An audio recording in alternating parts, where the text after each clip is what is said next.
बिस्मिल्लाहिर्रहमानिर्रहीम। Ninth class. आज हम KPK text book board Peshawar का फिज़िक्स का chapter number 2 kinematics multiple choice question solve करेंगे। फर्स्ट क्वेश्चन है हमारे पास, the average speed of a bus is 20 meter per second, how far can it travel in 10 second. Average speed एक bus की बताई गई है कि 20 मीटर पर सेकेंड है, वो कितना मज़ीद डिस्टेंस ट्रैवल कर सकती है 10 सेकेंड्स में। तो हम इसको कैलकुलेट कर देंगे। एक हमें वेलोसिटी गिवन है और दूसरा हमें टाइम गिवन है। तो वेलोसिटी और टाइम का इस्तेमाल करते हुए डिस्टेंस फाइंड करने के लिए हम फार्मूला यूज़ करेंगे S=VT। इसमें वेलोसिटी 20 मीटर पर सेकंड की है और टाइम 10 सेकंड गिवन है। तो इनको मल्टीप्लाई करेंगे, ये 200 मीटर आ जाता है, तो इसका बी ऑप्शन करेक्ट होगा। नेक्स्ट MCQs है हमारे पास, A truck accelerates uniformly from 15 meter per second to 20 meter per second in 5 seconds. एक ट्रक है जो एक्सलरेट करता है 15 मीटर पर सेकंड, उसकी इनिशियल वेलोसिटी है और final velocity 20 meter per second है, और इसके लिए टाइम कितना कंज्यूम होता है 5 सेकंड का। What is the acceleration of the truck, इस ट्रक का एक्सलरेशन क्या होगा। तो हम इनिशियल वेलोसिटी और फाइनल वेलोसिटी नोट कर लेते हैं और टाइम नोट कर लेते हैं। ये हमारे पास तीन चीज़ें गिवन है। एक्सलरेशन हमने कैलकुलेट करना है, तो फार्मूला अप्लाई करेंगे एक्सेलरेशन का, A=VF - VI divided by T, यानी कि A=VF की वैल्यू हमारे पास 20 है माइनस VI की वैल्यू 15 है, तो ये 5/5 कैंसिल होकर answer 1 meter per second square आ जाता है, यानी कि इसका सी ऑप्शन करेक्ट है। MCQs नंबर 3 है, a car moving along a straight line at 20 meter per second. एक कार है जो एक स्ट्रेट लाइन पे 20 मीटर पर सेकंड की वेलोसिटी से मूव कर रही है और उसका acceleration 4 metre per second square है। 2 सेकंड के बाद उसकी स्पीड क्या होगी वो हमने कैलकुलेट करनी है, यानी कि initial velocity 20 meter per second given है, एक्सेलरेशन गिवन है, टाइम गिवन है, फाइनल वेलोसिटी कैलकुलेट करनी है। तो इन क्वांटिटीज़ को अगर हम देखें तो first equation of motion BF=VI + AT use होगी। इसमें ये वैल्यूज़ पुट कर देंगे, सिंप्लीफाई करते हैं तो आंसर हमारे पास 28 मीटर पर सेकंड आ जाता है, यानी कि ए ऑप्शन इसका करेक्ट है। नेक्स्ट MCQs नंबर 4 है, a bird begins to accelerate at a constant 0.3 meter per second square for 3 second. एक बर्ड है जो एक्सेलरेट करता है, यानी कि उसका एक्सेलरेशन हमें गिवन है और टाइम गिवन है। चेंज इन वेलोसिटी कैलकुलेट करनी है, ए गिवन है, टी गिवन है और डेल्टा वी कैलकुलेट करना है। तो हमारे पास एक्सेलरेशन का formula by definition delta V/T है, change in velocity divided by time, यानी कि डेल्टा V=AT। इसमें वैल्यूज पुट करते हैं, 0.3 एक्सेलरेशन आ जाता है और टाइम हमारे पास 3 आ जाता है। इनको मल्टीप्लाई करें तो 0.9 मीटर पर सेकेंड आ जाता है। तो ये इसका ए ऑप्शन करेक्ट हो गया। नेक्स्ट हमारे पास 5th MCQs है, a car is going backward at 5 meter per second. 5 meter per second की वेलोसिटी से एक कार बैकवर्ड मूव कर रही है। 10 सेकेंड के बाद वो कार यूनिफॉर्मली एक्सेलरेट करती है, उसका एक्सेलरेशन यूनिफॉर्म है और वो फॉरवर्ड मूव करती है 10 मीटर पर सेकेंड की वेलोसिटी से। तो एक्सेलरेशन क्या होगा वो हमने कैलकुलेट करना है। अब एक की एक्सेलरेशन बैकवर्ड है, एक वेलोसिटी हमें बैकवर्ड गिवन है और एक फॉरवर्ड गिवन है, तो एक को हम नेगेटिव लेंगे, यानी कि इनिशियल वेलोसिटी हमारे पास नेगेटिव में आएगी, फाइनल वेलोसिटी पॉजिटिव में लिखी, टाइम 10 सेकंड का गिवन है, एक्सेलरेशन कैलकुलेट करना है। तो एक्सेलरेशन का फार्मूला यूज़ करेंगे VF - VI divided by T. 10 minus VI की value -5 divided by time 10 second given है इक्वल टू 10 + 5 डिवाइडेड बाई 10, यानी कि 15/10। तो ये आंसर हमारे पास आ जाता है 1.5 मीटर पर सेकेंड स्क्वायर। इसका सी ऑप्शन करेक्ट है। नेक्स्ट MCQs नंबर 6 है, the slope of distance time graph represents acceleration, change in acceleration, speed, distance. Slope जो है डिस्टेंस टाइम ग्राफ की वो क्या रिप्रेजेंट करती है, एक्सेलरेशन रिप्रेजेंट करती है, चेंज इन एक्सेलरेशन, स्पीड या डिस्टेंस। तो अगर हम स्पीड टाइम ग्राफ की बात करें तो स्पीड टाइम ग्राफ के लिए हमारे पास स्पीड इक्वल होती है डिस्टेंस ओवर टाइम के, तो जो स्लोप है वो हमें क्या देगा, इसमें स्पीड देगा। नेक्स्ट MCQs नंबर 7 है, the area under speed time graph represents. Area under speed time graph किस चीज़ को रिप्रेजेंट करता है, डिस्टेंस को रिप्रेजेंट करता है। ये आपने इक्वेशंस ऑफ मोशंस का जो पैराग्राफ है, इक्वेशन ऑफ मोशन सॉल्व करते वक्त आपने स्टेटमेंट पढ़ी हुई है कि area under the graph represents total distance cover by the body, तो इसलिए इसका ये सी ऑप्शन करेक्ट होगा। नेक्स्ट हमारे पास एमसीक्यूज नंबर 8 है। A student riding is bicycle on a straight flat road covers 1 block every 7 seconds.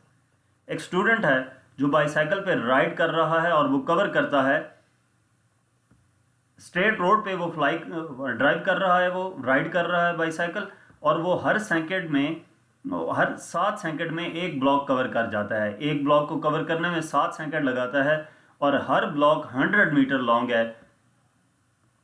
वो कैसे ट्रेवल कर रहा है, यानी कि वो कांस्टेंट स्पीड से ट्रेवल कर रहा है, कांस्टेंट वेलोसिटी से, 10 मीटर पर सेकंड से, या बोथ ए एंड बी। तो हम इसको अगर डायग्राम की सूरत में देखें तो ये हमारे पास है स्ट्रेट रोड पे, और ये ब्लॉक्स दिए गए हैं। इन एक ब्लॉक को वो 7 सेकंड में कंप्लीट करता है और एक ब्लॉक की लेंथ 100 मीटर लॉन्ग गिवन है। तो इस सिचुएशन में अगर हम इसको ग्राफ की सूरत में ड्रॉ करें तो 7 सेकंड में एक ब्लॉक और एक ब्लॉक की लेंथ 100 मीटर, तो इसका मतलब ये है कि नेक्स्ट 7 में भी वो 100 मीटर कवर करेगा, उससे नेक्स्ट में भी 100 मीटर, यानी कि इक्वल इंटरवल्स ऑफ टाइम में इक्वल डिस्टेंस कवर हो रहा है। और इसके साथ साथ इक्वल टाइम ऑफ इंटरवल्स में इक्वल टाइम ऑफ इंटरवल में इक्वल डिस्प्लेसमेंट भी कवर हो रहा है, क्योंकि ये स्ट्रेट लाइन में मूव कर रहा है। तो इसी वजह से ये जो हमारे पास आएगा डिस्टेंस टाइम ग्राफ में, ये इसका एक कांस्टेंट स्पीड भी होगी और कांस्टेंट वेलोसिटी भी होगी। तो इसका डी ऑप्शन करेक्ट आएगा, both A and B. Next MCQs number 9 है। You drop a rock from a bridge to the river below. ये कहा गया है कि एक ब्रिज है और रिवर के ऊपर उधर से एक रॉक नीचे फेंकी गई है। When the rock has fallen 4 metre, जब रॉक 4 मीटर फॉल कर जाता है तो एक और रॉक ऊपर से नीचे गिराया जाता है।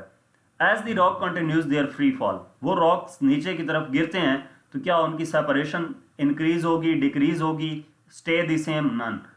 कि उन रॉक्स के दरमियान जो डिस्टेंस है वो नीचे गिरते हुए इंक्रीज करेगा, डिक्रीज करेगा, सेम रहेगा, या कोई इफेक्ट नहीं पड़ेगा उन पे, या इनमें से कोई ऑप्शन नहीं है। तो हम इसको बेसिकली सॉल्व करते हैं, उसके बाद इसका पता चलेगा कि कौन सा ऑप्शन ठीक है। तो सबसे पहले जो distance covered by first rock होगा वो h1 4 मीटर है, ठीक है।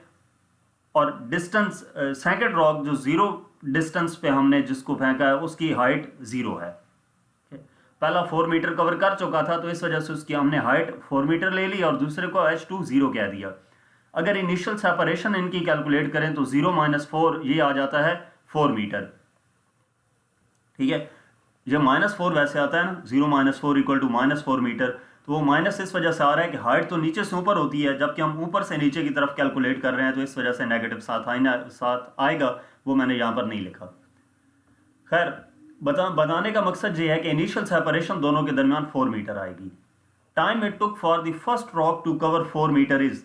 अब फर्स्ट रॉक जो है जिसको हमने पहले गिराया था वो 4 मीटर नीचे गिरने में कितना टाइम लेगा, तो उसके लिए हम फार्मूला यूज करेंगे T = √2h/g।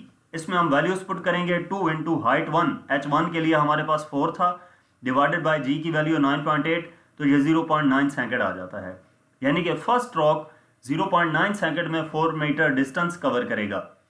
Initial velocity second rock की हमारे पास 0 होगी, ठीक है, क्योंकि सेकंड रॉक उस टाइम पे जिस टाइम पे 4 मीटर ये कवर कर चुका था और इसने 0.9 सेकंड लगाए थे, उस टाइम पे इनिशियल वेलोसिटी सेकंड रॉक की 0 होगी। तो अब हम कैलकुलेट करते हैं distance the second rock covered after 2 seconds, यानी कि 2 सेकंड्स के बाद जो सेकंड रॉक था वो डिस्टेंस कवर कर चुका था, वो हम कैलकुलेट करते हैं। तो h2 इक्वल आ जाएगा gt²/2। ये जो हमारे पास फार्मूला था इसका दोनों तरफ स्क्वायर रूट लेके, तो हमने दोनों तरफ स्क्वायर लेके तो इसको सिंप्लीफाई किया, h2 = gt²/2 आ गया। इसमें वैल्यूज पुट की, ये 19.6 मीटर आ गया है। अब सेकंड रॉक ने जितने टाइम में सेकंड रॉक 2 सेकंड बाद जिस पोजीशन पे पहुंचा था वही हमारे पास क्या होगा, फर्स्ट रॉक के लिए वो टाइम कितना होगा 2 + 0.9, क्योंकि 4 मीटर उसने कवर किया था 0.9 सेकंड में, और अब जो 2 सेकंड और ऐड किए जो हमने सेकंड रॉक के लिए किए थे तो वो उसमें ऐड किए, ये 2.9 सेकंड आ जाता है। Distance of the first rock after 2.9 second, यानी कि पहले हमने सेकंड रॉक के लिए जो कैलकुलेट किया था 2 सेकंड के बाद, तो वो इतना हाइट थी, और अब हम इसके लिए जो कैलकुलेट कर रहे हैं वो 2.9 सेकंड के लिए हमें कैलकुलेट करना होगा, क्योंकि उसके लिए वो टाइम 2 सेकंड था और इसके लिए 2.9 सेकंड हो चुका है। तो वो हमने वैल्यूज इस फार्मूले में पुट की, सिंप्लीफाई किया, 41.2 मीटर आ जाता है। तो जो सेपरेशन है दो रॉक्स के दरमियान हमने इनिशियल पहले कैलकुलेट की थी, अब 2 सेकंड्स के बाद अगर हम कैलकुलेट करते हैं सेपरेशन तो वो हमारे पास 21.6 मीटर आती है। इसका मतलब ये है कि पहले की निस्बत सेपरेशन इंक्रीज हो गई है, तो इसलिए इसका कौन सा ऑप्शन करेक्ट आएगा? ए ऑप्शन करेक्ट आएगा। ए ऑप्शन करेक्ट आएगा, इंक्रीज करेगी, ये सी नहीं आना, ये टिक यहाँ पे नहीं आएगी, यहाँ पे आएगी ए पे कि वो सेपरेशन इंक्रीज होगी। तो यहाँ तक हमारे पास इस चैप्टर के एमसीक्यूज थे। मजीद किसी भी चैप्टर की एक्सरसाइज का सोल्यूशन देखने के लिए आप हमारी वेबसाइट विजिट कर सकते हैं। इसके अलावा आप हमें इंस्टाग्राम, फेसबुक और यूट्यूब पर फॉलो करें। Thank you.